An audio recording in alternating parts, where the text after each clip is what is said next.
Ok, continuemos con la revisión del material de esta clase, ¿no? Eh, bien, nosotros hemos hablado de las cantidades, ¿no?, eléctricas que se encuentran en un circuito eléctrico. Una de las más importantes es la resistencia eléctrica, ¿ya? La resistencia eléctrica está presente en todos los materiales. Todos los materiales tienen algo de resistencia eléctrica.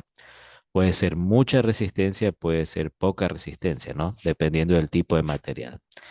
Nosotros vimos de que habían tres tipos de materiales básicos, que son los materiales conductores, los materiales aislantes y los materiales semiconductores, ¿no? Estos tres tipos de materiales presentan resistencia eléctrica, ¿ok? Eh, la resistencia eléctrica es una propiedad de los materiales, ¿ya? Es una propiedad que está relacionada con la oposición al paso de la corriente eléctrica, ¿ok? Entre los materiales, los que tienen mayor resistencia eléctrica son los materiales aislantes, ¿ya? Y los conductores, en cambio, son los que tienen menor resistencia eléctrica, ¿ok? Aquí ustedes ven el símbolo de la resistencia eléctrica, como es, ¿ya? Eh, y algo muy, muy importante, ya, es que a veces la resistencia eléctrica toma valores muy altos, ¿ok? Y entonces lo que se suele utilizar son múltiplos, ¿no? Son múltiplos. Este, son estos prefijos, ¿no? Por ejemplo, si yo tengo 1 millón de ohmios, ya, yo por lo general utilizo el prefijo mega ohmio, ¿no? El símbolo es la M mayúscula y ohm, ¿no? La letra ohm, ¿ok? Mega ohmio. Entonces, cuando ya estamos trabajando con circuitos eléctricos, con los cálculos de los circuitos eléctricos, en lugar de decir resistencia igual a 1 millón de ohmios, ya, lo más común es decir resistencia es igual a 1 mega ohmio, ¿no? Donde mega vendría a ser igual, mega, la letra M, vendría a ser igual a 10 a la 6, ¿no? Notación científica, 10 a la 6. O sea, en otras palabras, es como que yo estuviera diciendo resistencia es igual a 1 por 10 a la 6 ohmios, ¿ya? Entonces, es otra manera de decir lo mismo, ¿no?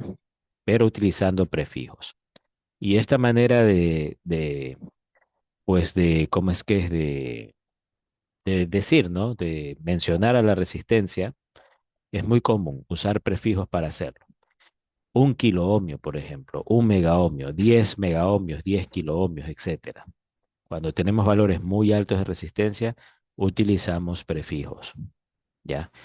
En otras cantidades, como por ejemplo en la corriente, ya es bastante común, a lo menos en la electrónica suele ser bastante común, que se utilizan valores en cambio muy pequeños.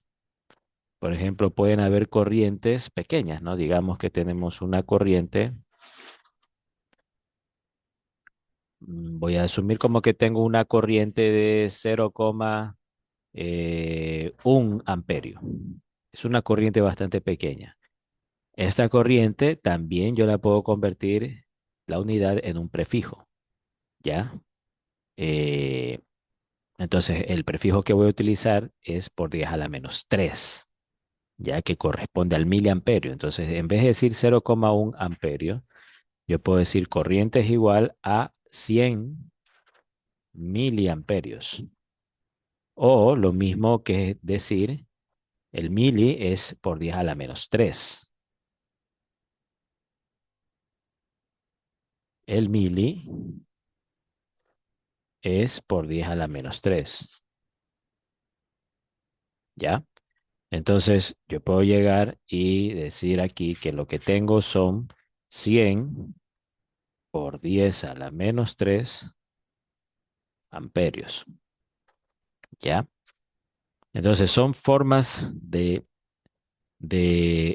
escribir cantidades o valores muy pequeños, por ejemplo, 0,1 amperio, yo podría decir 100 miliamperios, ¿ya? O pudiera decir, en lugar de decir R igual a 1 millón de ohmios, pudiera decir R igual a 1 mega ohmio, ¿no? Esta manera de utilizar los prefijos es súper común en electricidad, ¿ya? O la otra cantidad eléctrica fundamental es el voltaje. Entonces yo pudiera tener voltaje igual a 5 kilovoltios, ¿no? Donde 5 kilovoltios, pongamos acá, escribamos por acá eso, un voltaje de 5 kilovoltios. ¿Qué vendría a ser un voltaje de 5 kilovoltios? Perdón, es voltios. 5 kilovoltios. ¿Qué vendría a ser? Entonces, el kilo es por 10 a la 3. Esto aquí es por 10 a la 3. Por 10 a la 3. Entonces, es como decir 5 por 10 a la 3 voltios. Y eso es igual a 10 a la 3 es 1000, ¿no? Es 5000. Como decir 5000 voltios. O sea, 5 kilovoltios son 5000 voltios. ¿Ya? Entonces, estos numeritos de aquí, este numerito de aquí por 10 a la 6, el de acá por 10 a la menos 3, el de acá por 10 a la 3, son prefijos. O sea, pueden ser reemplazados por una letra. Acá, el por 10 a la menos 3 se reemplaza por una letra minúscula llamada mili, entonces se convierte en miliamperios en este caso. Acá el por 10 a la 6 se reemplaza por una letra mayúscula, M mayúscula, que se conoce como mega. Entonces, en este caso de resistencia sería 1 mega ohmio. Y acá el por 10 a la 3 de aquí se reemplaza por una K, y eso sería 5. La K es de kilo, 5 kilovoltios, ¿no? Que es lo mismo que decir 5 por 10 a la 3 voltios, que es lo mismo que decir 5000 voltios. ¿Ya? Hay que ponerse a practicar entonces la notación científica. Estos números, ustedes saben, se conocen como notación científica y ustedes deben saberlos manejar ya. Tienen que recordar cómo se usaban, ¿no? Los números de notación científica. Bien, continuemos.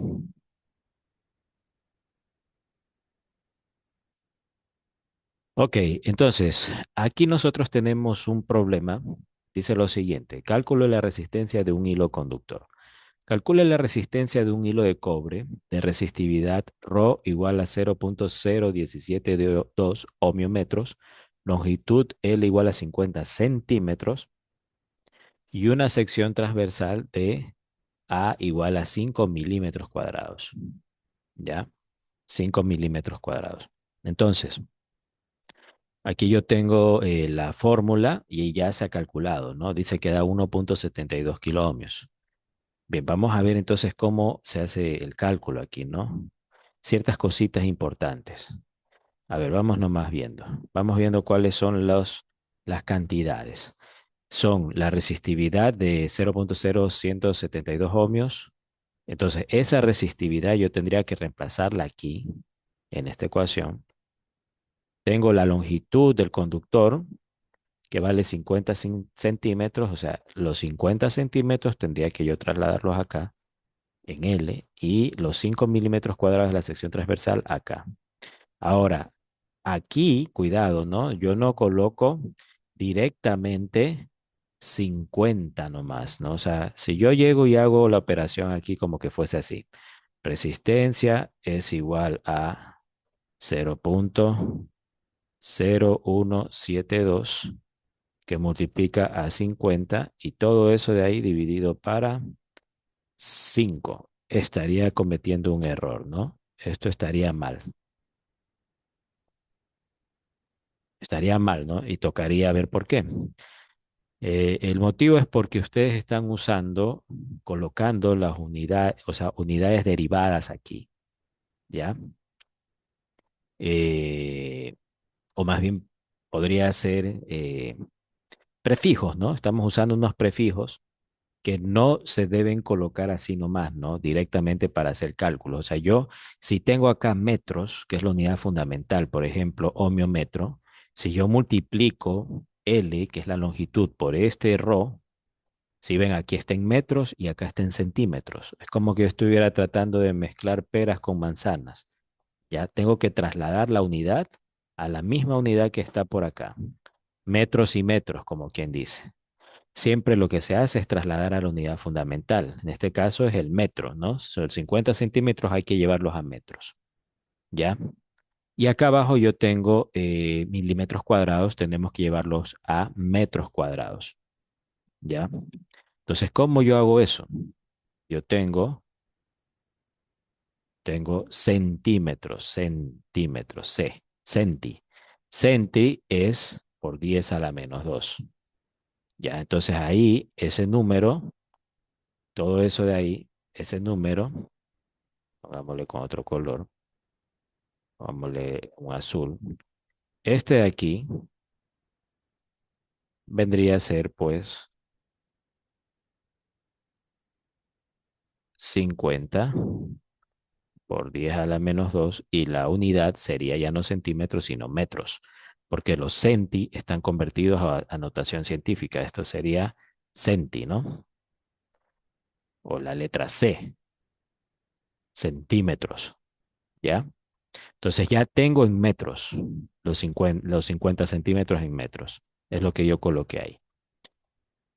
Y por acá abajo, por 10 a la menos 6, ya, por 10 a la menos 6 vendría a ser el mili, ¿no? Milímetro cuadrado, ¿ok? Este,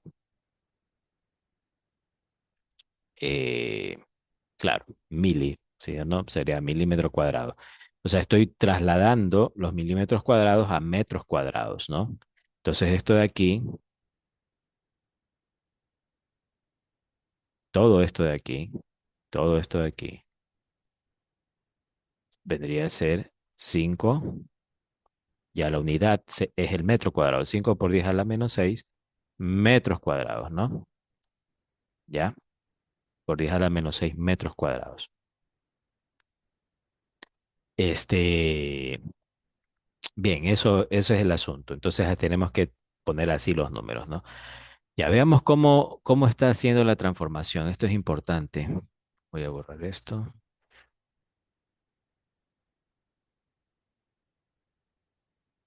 ¿Cómo está haciendo la transformación? Ok. 50 centímetros a metros. ¿Cómo hago esa transformación? Pueden hacerlo así, ¿no? ¿Cuántos centímetros tiene un metro? Un metro tiene 100 centímetros. Tiene un metro. Ya, entonces se va centímetros con centímetros y me queda, aquí se va un cero, se va el cero de acá, me queda quinta uno, quinta 2 y sería 0,5 metros. ¿Ya? 0,5 metros es lo mismo que decir 50 por 10 a la menos 2 metros. Ahora, en el lado de acá abajo tenemos 5 milímetros cuadrados. Llevémoslo a metros. 5 milímetros cuadrados en metros. Entonces, ¿qué tengo que hacer? Tengo que multiplicar, ¿no? Ahora, ¿cuántos milímetros cuadrados tiene un metro cuadrado? ¿Qué es lo que necesito? Entonces, vamos a hacer lo siguiente. Yo tengo un metro. Yo sé que un metro tiene, ¿cuántos milímetros? Tiene 1000 milímetros. Eso sí sé. Ya, si yo elevo al cuadrado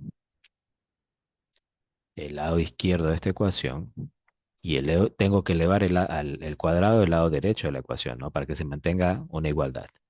Entonces sería un metro cuadrado va a ser igual a 1000 por 1000. ¿Cuánto es? Sería 1.000.000, ¿sí o no? 1.000.000 de milímetros cuadrados.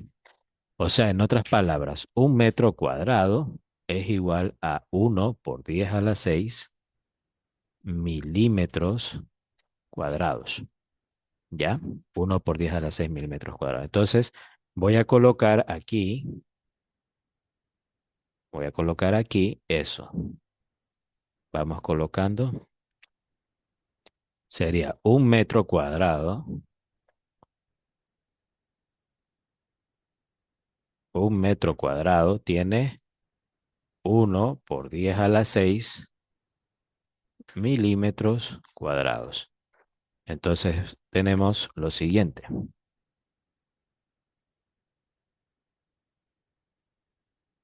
Tenemos eso. Los milímetros cuadrados se van con los milímetros cuadrados, ¿ya? El por 10 a la 6 que está aquí abajo pasa arriba como negativo, el exponente. Entonces me quedaría así, ¿no? 5 por 10 a la menos 6.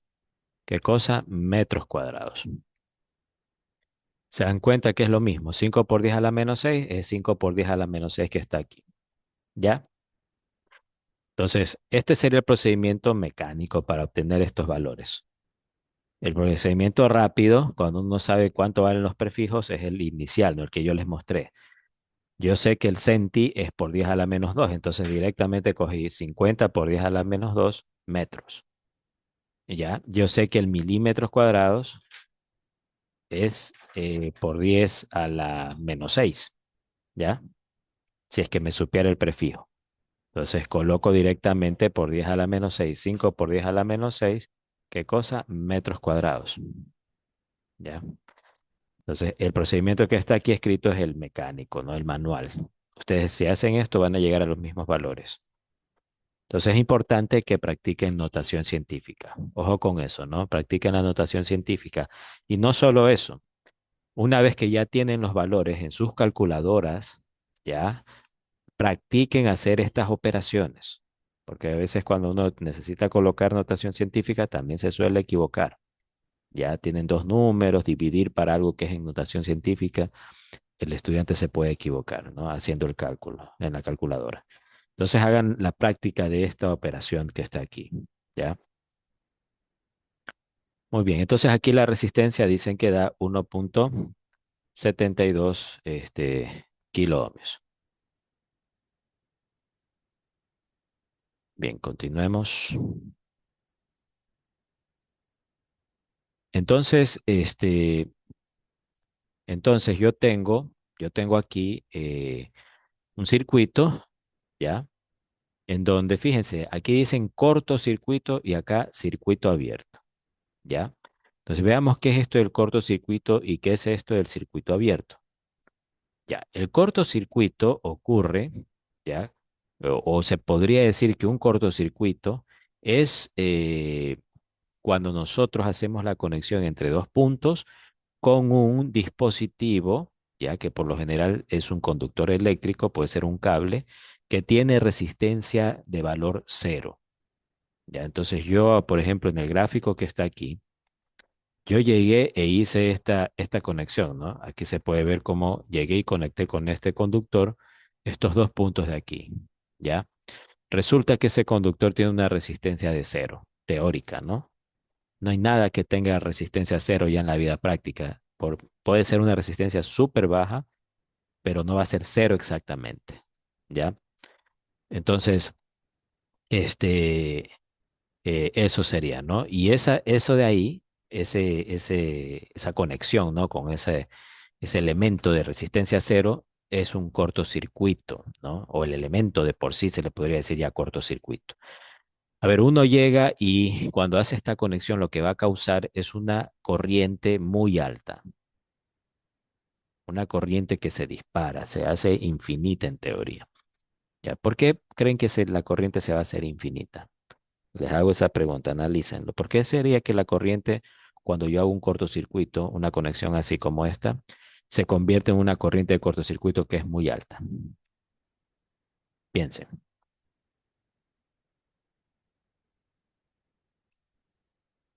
Bueno, la razón es porque nosotros tenemos la ley de Ohm, corriente por resistencia, voltaje es igual a aire. Entonces, si yo despejo aquí la corriente, ¿qué me queda? Voltaje dividido para la resistencia. Si la resistencia vale cero, sería voltaje dividido para cero. Y esto en realidad es un valor muy alto, ¿no? Se podría decir en teoría que es el infinito, ¿no? Estoy dividiendo un número para algo que es extremadamente pequeño. Un número dividido para algo muy pequeño me va a dar un valor muy alto. Si quieren, hagan el cálculo en la calculadora de ustedes, ya van a ver que si bien para cero les da error. La calculadora no puede darles un valor infinito. Entonces, por eso les da error. Pero en realidad se trata de un valor súper alto. Entonces yo cuando hago una conexión así, ¿ya? Entonces este camino que tiene resistencia cero, cuando yo hago esta conexión, causa una corriente muy alta. Entonces no deberíamos hacerla, ¿ya? Si algún día ustedes hicieron esta clase de conexión por error, por ejemplo, tal vez alguien llegó y ahí en el tomacorriente de la casa se le ocurrió meter un cable así, en una clavija un extremo del cable y en la otra clavija el otro extremo del cable. Entonces, ¿qué sucedió ahí? Que eso se le hizo un chispazo. El momento que hizo eso, ¡pum!, explotó, ¿no? Y se bajaron las protecciones de la casa, los breakers. ¿Qué es lo que hice yo? Causé una corriente de cortocircuito a través del cortocircuito que hice, la conexión que hice, ¿no? Con mi cable. El cable resulta que tiene una resistencia muy pequeñita, cercana a cero, ¿ya? El cable de cobre. Entonces, ustedes estarían haciendo algo muy parecido a esto, donde mandan la corriente al infinito, ya una corriente muy alta. Ese es el cortocircuito. Ahora, fíjense que aquí me está diciendo que la corriente en el cortocircuito, perdón, que el voltaje en el cortocircuito es cero, ¿ya? ¿Por qué será que el voltaje en un cortocircuito es cero? Si la corriente es altísima.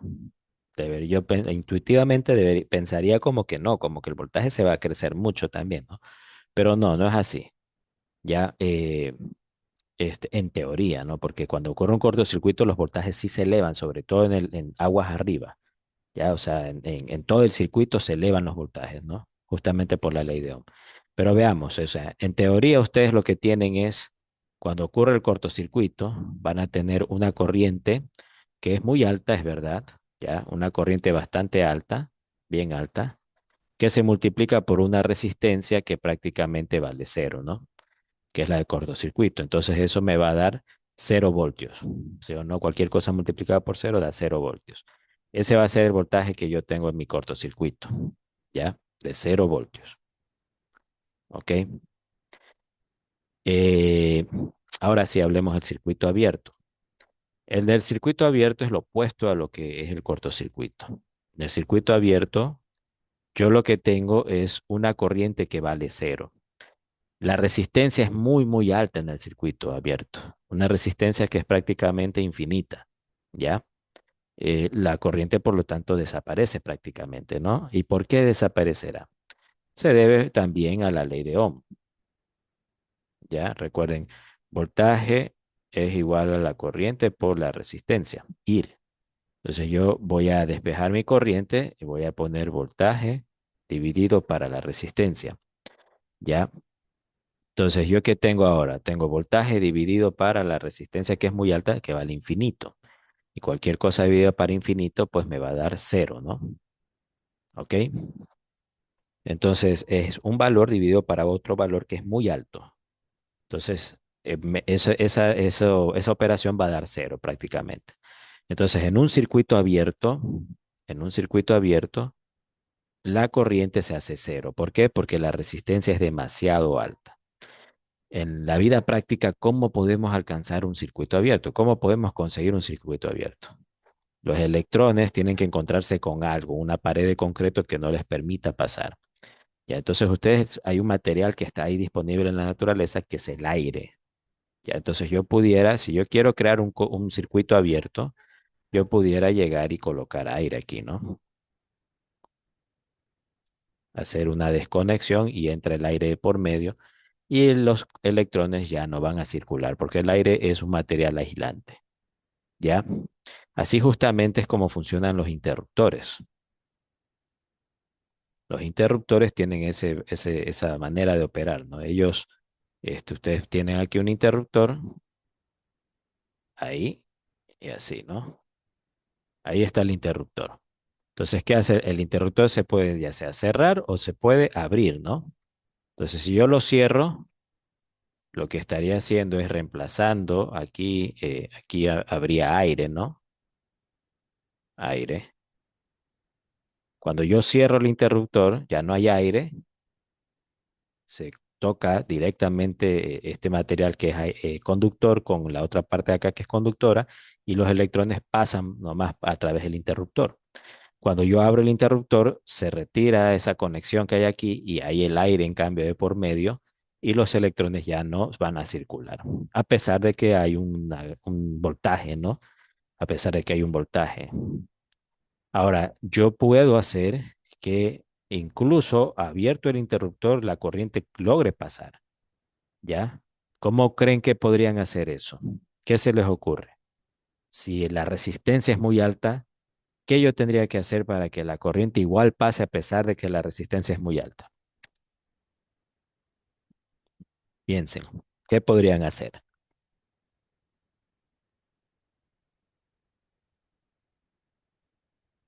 Lo que podrían hacer es hacer crecer el voltaje.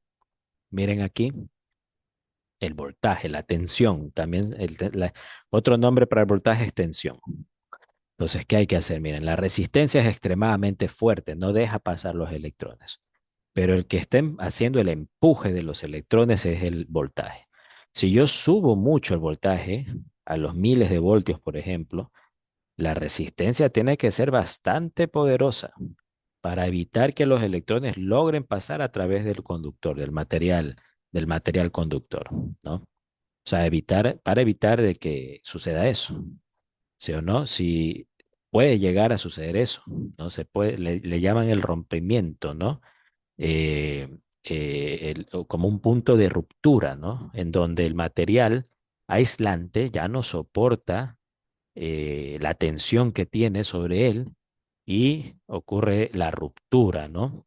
Y los electrones logran atravesar el material a pesar de que él es aislante. El material se convierte en un conductor, logra la corriente circular a través de él. Se pueden dar esos escenarios, ¿no? Sobre todo en escenarios de alto voltaje se puede dar algo así, ¿no? En subestaciones, donde se manejan miles de voltios al momento de abrir interruptores, pueden aparecer arcos eléctricos, ¿no? Que son corrientes muy altas que están ahí circulando por el aire literal, ¿no?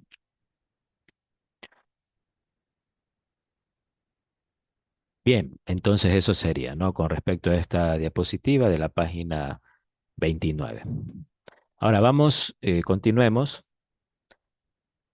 Aquí en esta diapositiva ustedes pueden ver causas de un circuito abierto. Eh, las causas para obtener un circuito abierto pueden ser que un cable se rompió, ¿no? Se abrió el cable, como se puede ver aquí, el hilo conductor se abrió. Un fusible que se quemó, ¿ya? Los fusibles pues se queman por el efecto Joule, ¿no? Cuando yo hago circular una corriente eléctrica a través de un material, la corriente eléctrica genera calor, siempre va a generar calor, ¿ya? La energía de los electrones, lo primero que hacen siempre en cualquier material es transformarse en calor. Entonces, los fusibles son dispositivos diseñados para soportar ciertas temperaturas, ¿no? Ocasionadas por la circulación de una corriente en particular, de un valor de corriente en particular. Un fusible está hecho para, por ejemplo, quemarse justo en los momentos cuando ocurren fallas de cortocircuito, cuando hay corrientes que crecen muy rápido y súbitamente en tiempos reducidos. ¿Ya? Ahí el fusible es el primer elemento en quemarse en el circuito eléctrico, en fundirse por efecto Joule. ¿Ya? Está hecho para eso. Y el momento que se rompe el filamento, entra el aire, es material aislante, ya algo de la corriente logra pasar por aquí, pero empieza a decrecer esa corriente también, hasta que desaparece totalmente y protege el circuito, ¿ya? Puede ser, este elemento de aquí es una resistencia eléctrica, así suelen lucir algunas de ellas, ¿ya? Eh, esta resistencia pues se ve que está como negra aquí, se ha quemado. El momento que una resistencia se quema porque tiene mucha corriente y se quemó por eso, lo primero que suele pasar es que se abre ella, ¿no? Se rompe. Entonces ya no hay conductividad aquí, ya la corriente ya no puede pasar porque entra el material aislante que vendría a ser el aire. Una bombilla quemada también, ¿ya?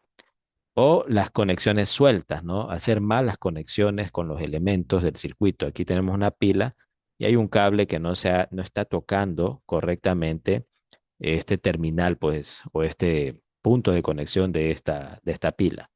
Ya, entonces No hay continuidad, ¿ya? No hay continuidad de la corriente, ¿ok? Entonces eso es una causa de circuito abierto.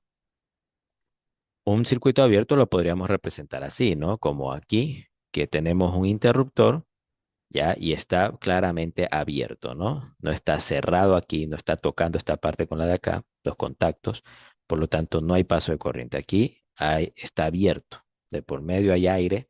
El aire es muy aislante y no deja pasar la corriente. ¿Ok? Causas de cortocircuito. Un cortocircuito, recuerden, es un camino para la corriente. O sea, es hacer una conexión con un elemento que tiene resistencia cero, prácticamente. ¿Ya? Entonces, aquí yo veo este elemento de aquí, esta pila, está conectada a través de este cablecito de aquí. El cablecito está hecho de cobre y el cobre tiene una resistencia muy baja. Entonces, si yo conecto este terminal de aquí, ya, o este polo, en las fuentes le suelen llamar polos. Este polo que es el positivo y este polo que es el negativo de esta pila, directamente así con un cablecito, yo estaría haciendo un cortocircuito, ¿ya? Uno directamente esto de aquí estaría haciendo un cortocircuito, estaría ocasionando aquí una corriente, ¿no? Elevada, ya que tal vez puede ser hasta peligrosa, ¿no? Se pudiera quemar este cable. Ya no hay, aquí no hay ni siquiera un fusible, ¿no? Que lo proteja. Ya. Acá vemos esta otra forma de hacer un cortocircuito. Fíjense. La corriente, imaginémonos en un inicio que no tenemos aquí esta conexión. Eso primero, ¿no? Imaginémonos que tenemos esta lámpara, ¿ya? Y que esta conexión que está aquí no existe. Imaginémonos eso de ahí, ¿ya? Entonces, ¿qué va a hacer la corriente? La corriente va a venir por aquí y pasa por la lámpara y continúa su camino. Hace esto, pasa por la lámpara y continúa su camino. Si yo llego y conecto aquí este cable, después, ahora la corriente ya no va a pasar prácticamente por el foco. Ella más bien va a querer venirse toda por acá. ¿Por qué será que hace eso la corriente? ¿A qué creen que se debe que la corriente decida irse ahora por el camino abajo? Por ese bypass, llamémosle bypass. Este de aquí es un bypass. ¿Por qué la corriente decide irse por el bypass y no por el foco? ¿Qué creen que pasa? Bien,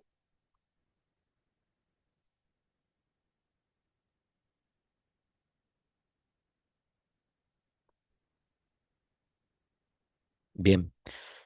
Lo que está sucediendo es que en el bypass la resistencia es prácticamente cero, mientras que en el foco la resistencia va a tomar unos valores más altos. Pongámosle que como que toma unos 100 ohmios, ¿no? Entonces, fíjense, ¿no? La corriente se encuentra con dos posibilidades, ella. Viene por aquí, se encuentra por un camino en donde hay 100 ohmios de resistencia eléctrica, o sea, de oposición al paso de la corriente, y otro camino en donde prácticamente no hay oposición al paso de la corriente. Entonces, la corriente es inteligente, ¿no? O sea, la naturaleza hace que ella pase, toda ella se venga por acá. La corriente busca siempre el camino que tiene menor resistencia para circular. Entonces la corriente viene por acá, no por acá arriba, sino por acá. Y el foco, que si antes estaba prendido, ustedes van a ver que el foco se apaga, ¿no? Porque no hay nada de corriente en esta ocasión circulando a través de él, ¿ya? Yo he creado aquí un cortocircuito. ¿Por qué? Porque estoy conectando con este elemento de resistencia cero estos dos terminales. El cable tiene prácticamente resistencia cero y lo estoy conectando con estos dos terminales de aquí. Un cortocircuito entonces se representaría así, ¿no? Yo aquí tengo mi fuente, aquí está un terminal de la fuente, el A, y acá está el otro terminal de la fuente, el B. Ya, entonces, ¿qué hago? Estoy haciendo una conexión aquí, este cablecito de aquí, que tiene una resistencia de prácticamente cero, ¿no?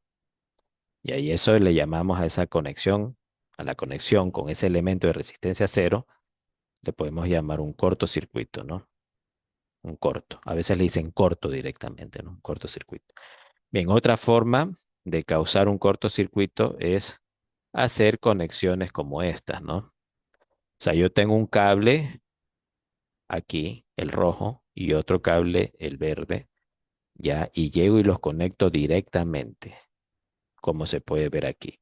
Entonces, si había una corriente que estaba circulando por el verde y una corriente que estaba circulando por el rojo, entonces ellas, en este punto de conexión, en donde recuerden que son elementos que tienen prácticamente resistencia cero, estos conductores, yo lo que estoy haciendo es una conexión de resistencia cero. Entonces, se va a formar una corriente grande, ¿no? Una corriente de cortocircuito, ¿ya? Aquí vemos un cortocircuito real, ¿no? Miren, la pila está conectada a a la lámpara, entonces la corriente va a venir así y no va a pasar por la lámpara. Ya lo dije, es porque tiene mucha resistencia a la lámpara. Se va a ir por el bypass, ¿no? El cortocircuito que está aquí abajo. Entonces viene la corriente, pasa por aquí abajo porque la resistencia es cero prácticamente de ese conductor y termina acá. Entonces están creando un cortocircuito, ¿no? La corriente se va a subir mucho porque no hay nada que limite o va a haber una resistencia muy baja limitando la corriente aquí. Antes yo tenía una lamparita, esa lamparita tenía una resistencia de 100 ohmios, entonces se limitaba la corriente. Ahora la resistencia es la del conductor nomás y esa resistencia es muy baja, entonces la corriente que se espera que circule por aquí va a ser alta, ¿ya? La protección ideal para un cortocircuito es un fusible. Entonces, el fusible se representa así como se simboliza aquí, ¿ya? Típicamente, voy a dibujarlo aquí, es algo así como una S, ¿no? Así. Así suele ser el símbolo de un fusible, ¿ok? Aquí lo están dibujando, es este símbolo que está aquí. Entonces, ¿qué hace el fusible? Cuando la corriente crece demasiado, hay una corriente de cortocircuito, el fusible se va a fundir, ¡pum! Se abre, ¿no? Entonces evita de que esa corriente de cortocircuito siga circulando a través del circuito eléctrico. Bien. Ok, esto de aquí es bien importante. Esta diapositiva es súper importante. Póngale mucha atención a esta diapositiva, ¿no? Es la de la página 33. Dice lo siguiente, la corriente eléctrica o intensidad de la corriente es la cantidad de electrones que circulan por un conductor en una determinada unidad de tiempo. Se representa con una flecha, ¿no? A la corriente eléctrica se representa con una flecha y se nombra con la letra I mayúscula, ¿ya? O I minúscula, ¿ya? Y se mide en amperios, ¿ok? Por lo general, la letra I mayúscula se utiliza cuando estamos hablando de corrientes promedio, ¿no? Y la letra I minúscula se utiliza cuando estamos hablando de corrientes instantáneas, ¿ya? Nosotros, los valores de corriente que vamos a calcular por lo general van a ser de corrientes promedio, ¿ya? En este curso yo voy a utilizar la letra I mayúscula o I minúscula indistintivamente, ¿no? Porque no vamos a profundizar mucho en cálculos más detallados, ¿no? Por ejemplo, de valores instantáneos de corriente o cosas así. Vamos a usar la ley de Ohm y la ley de Ohm calcula valores promedio, ¿ya? De corriente, ¿ok? O valores en estado estable, se podría decir, ¿no? De la corriente. Entonces, se mide en amperios, ¿ya? Esta corriente. Es importante notar que la corriente siempre partirá del polo negativo de la batería. Ojo con eso. La corriente sale del polo negativo. Los electrones salen del polo negativo de la batería. Circularán esta corriente a través de todo el circuito externo y volverá a entrar a la fuente por el polo positivo. ¿Ya? Esa es la real circulación de la corriente. Se refieren a este gráfico que está aquí. ¿Ya?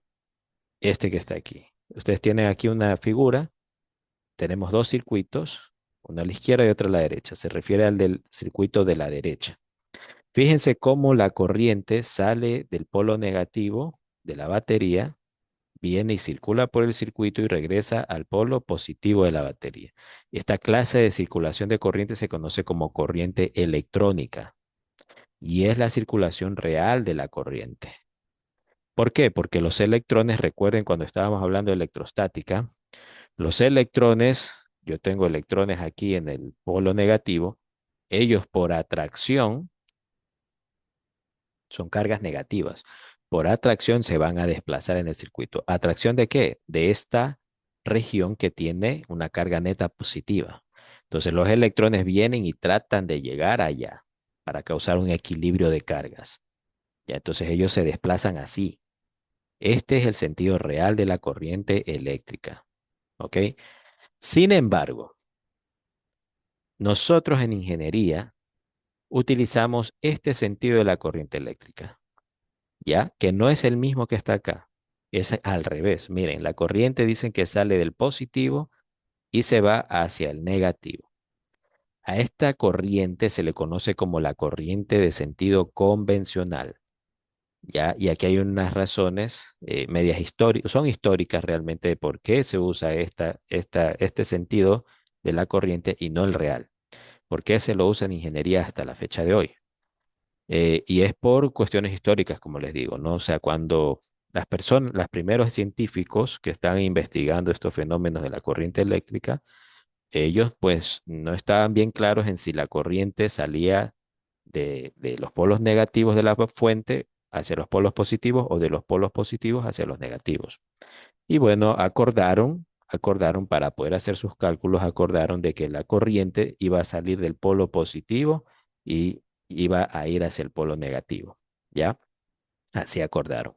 Una fuente de energía que entrega potencia hace, la corriente hace como que sale el positivo. En realidad la corriente sale el positivo, ¿no? Ellos lo vieron desde ese punto de vista. A eso que yo ahorita les estoy diciendo se conoce como convención pasiva, ¿ya? La corriente sale del positivo y llega hacia el negativo, ¿no? Entonces yo tengo eso, ¿ya? Y con esto de aquí es con lo que voy a trabajar. Voy a asumir que la corriente de mi fuente sale del positivo porque mi fuente está entregando energía hacia el elemento que está conectado en el circuito, ¿ok? Y voy a trabajar entonces con esto, con el sentido convencional de la corriente. Hasta ahora se lo hace. Los cálculos no van a salir mal, van a salir bien, ¿ya? Van a salir bien. Entonces podemos usar el sentido convencional de la corriente. Entonces continuemos leyendo lo que dice aquí en esta diapositiva. Entonces, hace un momento les decía que la corriente, así que sale del negativo al positivo, se conoce como corriente electrónica, porque los electrones libres siempre se mueven del polo negativo al positivo. Sin embargo, antes de que naciera la teoría electrónica, se creía que la corriente circulaba del polo positivo al negativo, ¿ya? Antes de que naciera esto de la teoría electrónica, se creía que la corriente circulaba del polo positivo al negativo. O sea, por convención, la gente, los científicos acordaron eso, ¿no? Pensaban que era así, lo cual era erróneo, pero se ha aceptado por convención y en muchos circuitos se encuentra el llamado sentido convencional de la corriente. ¿Ya? Que es el empleado hasta la actualidad, sobre todo en ingenierías. En ingenierías, por lo general, se utiliza el sentido convencional de la corriente para analizar los circuitos eléctricos, ¿no? Este, este sentido de la corriente electrónica lo suelen usar sobre todo los físicos, ¿no? Los físicos que se ponen a estudiar fenómenos eléctricos utilizan el sentido de la corriente electrónica. En ingeniería, nosotros, los ingenieros, en cambio, solemos usar el sentido convencional de la corriente. Bien, yo puedo hacer la medición de la corriente conectando un instrumento preciso para aquello, que es el amperímetro, ¿no? Aquí ustedes pueden ver un amperímetro. ¿Ya? Ven un amperímetro, este amperímetro pues recibe la corriente, como pueden ver, la corriente sale del positivo de la fuente, viene por aquí, circula por el amperímetro, atraviesa este elemento que es una bombilla, ¿ya? Y continúa por el conducto, regresa al negativo, ¿no? Entonces eso hace la corriente. Y este mismo circuito está aquí representado, ¿no? De forma artística para que se entienda. Fíjense cómo la corriente viene, ¿ya? Entra por aquí, pasa por el circuito del amperímetro, sale por acá, continúa, pasa por la luminaria, por la lámpara y regresa al polo negativo, ¿no? Sentido convencional de la corriente y se le está midiendo. Ustedes pueden ver cómo el amperímetro tiene una pluma ¿sí o no? Este palito aquí una pluma y la pluma pues se coloca en un valor, ¿no? Indicando que se está midiendo una corriente. Ya, esta sería la manera en la que yo conectaría un amperímetro. Esta clase de conexión se conoce como conexión serie, ¿no? De la cual vamos a hablar con más detalle ya más adelante, ¿ok? Más adelante. Eso. La manera en la que ustedes conectan un amperímetro es importante, ¿no? La corriente tiene que entrar por el positivo. Entonces ustedes van a ver que la corriente viene y miren, el terminal rojo del amperímetro es el terminal positivo y el terminal negro es el terminal negativo. Entonces la corriente está entrando por el terminal positivo. Siempre hay que conectar así, sobre todo en los instrumentos analógicos que tienen plumas, ¿no? O mecanismos como estos.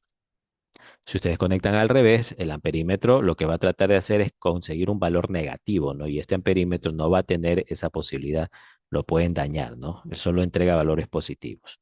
Si estuvieran usando un amperímetro digital, ese amperímetro digital, o sea, con un display aquí, sí es capaz de darles un valor negativo de corriente. Entonces, ahí no lo van a dañar. Pero la corriente les va a salir con un signo negativo, indicándoles a ustedes de que no conectaron bien el amperímetro, de que el positivo del amperímetro está conectado en el sitio incorrecto, o sea, que lo conectaron al revés, ¿ya? Entonces, recuerden, el amperímetro siempre debe conectarse el positivo al punto por donde está ingresando la corriente. O sea, la corriente sale de la fuente de aquí y entonces ese es el positivo del amperímetro. Ahí debería conectarse el amperímetro en su terminal positivo, porque la corriente por ahí va a entrar, ya en el instrumento. Y por donde sale la corriente es por el negativo, de acuerdo a la circulación que se espera, ¿no? De la corriente. Bien. Aquí ustedes ven, pues, cómo es el asunto, ¿no? Sentido convencional de la corriente, tenemos mi batería, la corriente sale del positivo, la corriente es la que lleva la energía hacia la carga, ya a la resistencia o a cualquier cosa que esté conectada ya a mi batería, se le conoce comúnmente como carga. Entonces, la corriente lleva la energía de la fuente hacia la carga. La carga es un dispositivo que transforma la energía eléctrica de la corriente en otra clase de energía.